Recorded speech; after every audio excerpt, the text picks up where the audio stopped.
सद्गुरु अपने उपदेशों में सर्वहितोपकारी संदेश देते हैं। उनकी वाणी में ज्ञान का प्रकाश, प्रेम और प्रज्ञा होती है। इन उपदेशों के प्रकाश से अज्ञान रूपी तिमिर का नाश होता है।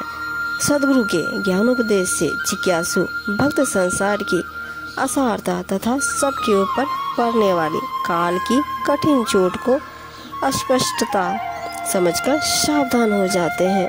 सद्गुरु तो परम हितैषी व परम उदार है।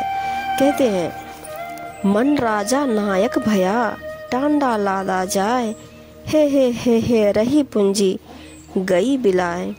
कबीर जी कहते हैं, इंद्रियों का स्वामी मन व्यापारी बन गया है और वह अपने विषय भोग की सामग्री संपत्ति गाड़ी में लाद कर चल दिया। लोग उसे देखकर कह रहे हैं कि वह लाभ है, आहा बहुत लाभ है और इससे मन बहुत खुश हो रहा है, परंतु वह मूर्ख है। इन विषय भोग व ऐश्वर्यों के चक्कर में पड़कर उसने मानव जीवन के सत्कर्मों की पूंजी तथा साधन भजन की अमूल्य संपत्ति खो दिया है।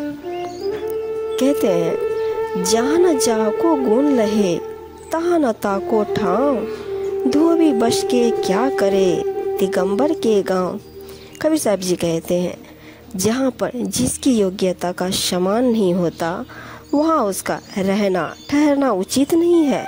जैसे धोबी वहाँ पर रहकर क्या करेगा जहाँ दिगंबरों का गांव हो, क्योंकि वे वस्त्र बिल्कुल नहीं पहनते, अतः अपनी संगति और स्वभाव के अनुकूल वातावरण में ही रहना ही उचित है।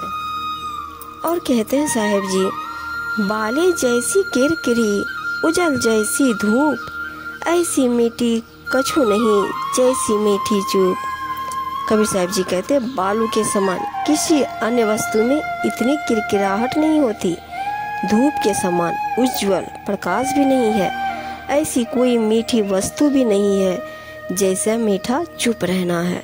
अर्थात शांत और मौन रहना महान तप है, जिसका साधु संत पालन करते हैं। जो जल बाढ़े नाव में, घर में बाढ़े दाम, दोनों हाथ उलीचिए, यही सयानों काम।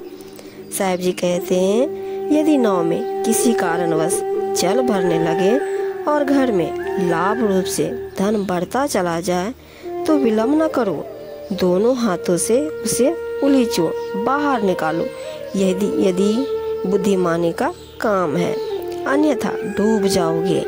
इसी प्रकार अधिक धन का संग्रह होने से अहंकार आदि का दोष उत्पन्न होता है। इसलिए धन को सेवा दान व पुण्य कर्मों में लगाकर अधिक से अधिक खर्च करना चाहिए।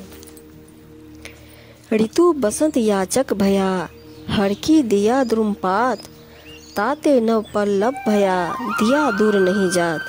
कबीर जी कहते हैं, बसंत ऋतु के याचना करने पर सभी वृक्षों ने खुशी से अपने पत्ते दे दिए। इससे शीघ्र ही उनमें नए नए कोमल पत्ते आ गए।